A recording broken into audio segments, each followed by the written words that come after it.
Nu vil jeg vise jer, hvordan man steger en amerikansk mørbrad på 200 gram på en pande.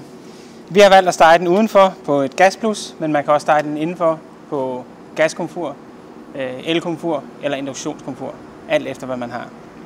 Det er vigtigt, at man har en god enten støbejernspande eller en tykbundet pande, som holder på varmen. Skru helt op, og når den er rigtig godt varm, den skal være rygende varm, lidt olie på.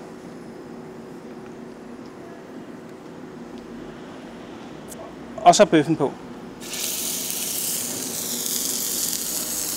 Når den har stået på cirka 1 minut eller 2, vender man den om.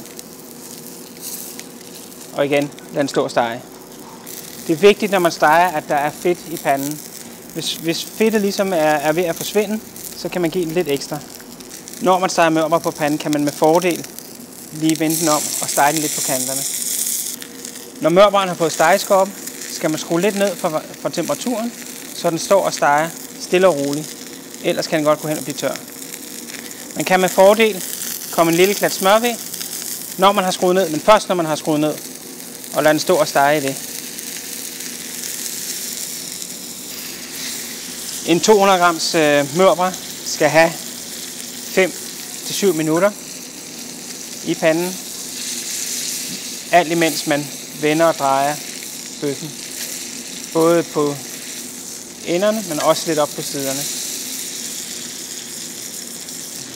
Når der er gået 5 minutter, kan man lige stikke stegenålen i og tjekke, om bøffen har fået temperatur.